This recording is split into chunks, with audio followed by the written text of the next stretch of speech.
Did you want to be there with us every day? All right. No, no, not always. But I was stuck. I mean, where was I going to go? You know, yeah, it was hard. I mean, obviously, it was hard. I decided that I wanted to try to do what I could physically myself. In the beginning, JC, and by the way, JC, he was very tough. He was relentless in his vision, which I appreciate.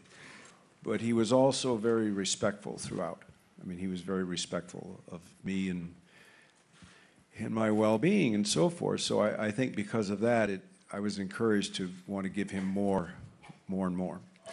And so I thought, well, if I can do some of these action things myself, it would be better for him and also pretty good for my ego. So why not, you know? And then that was a terrible mistake. Once he opened the door, I started to ask him to do more and more. You know, I was thinking about, I don't know if we have time or not, but I was thinking about the question that you asked JC about reflecting on society today, and I'd like to add to that if I could, because I wasn't born after the Second World War. I was born that's right. just before it.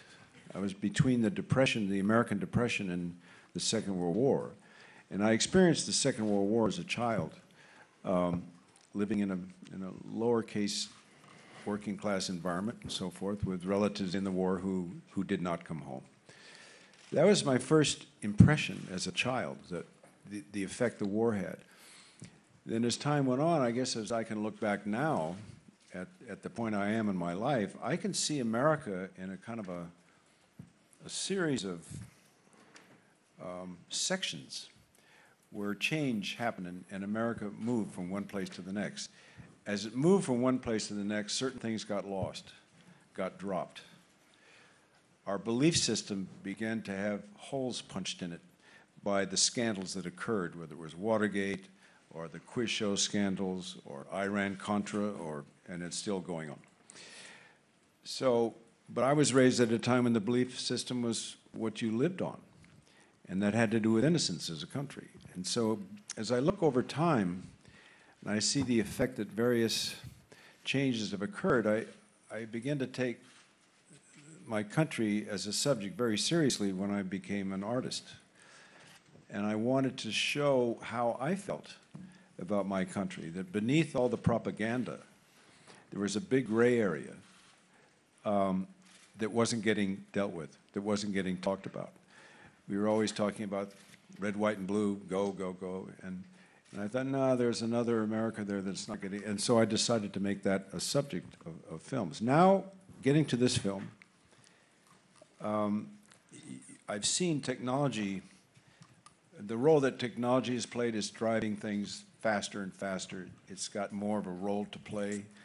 People are talking faster. There's too many people talking too much of the time. And this accentuated pace and energy began to just fascinate me.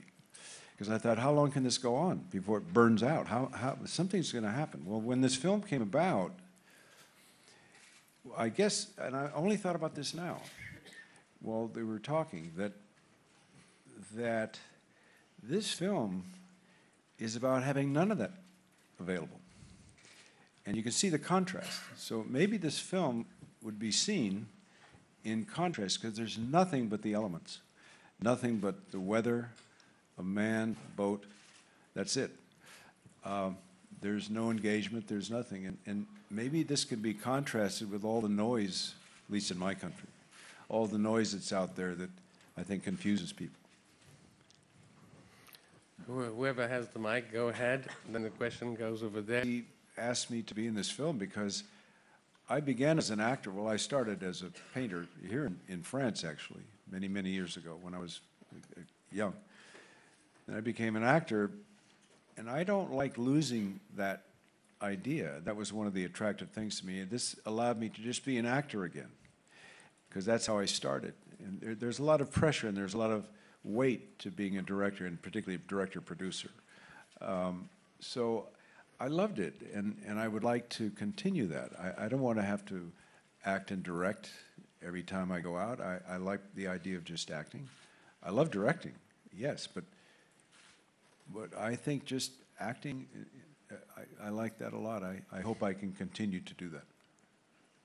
Well, since you're going to discover the film tonight, Mr. Redford, I hope you will appear on television or on radio somewhere and tell us what you think about it.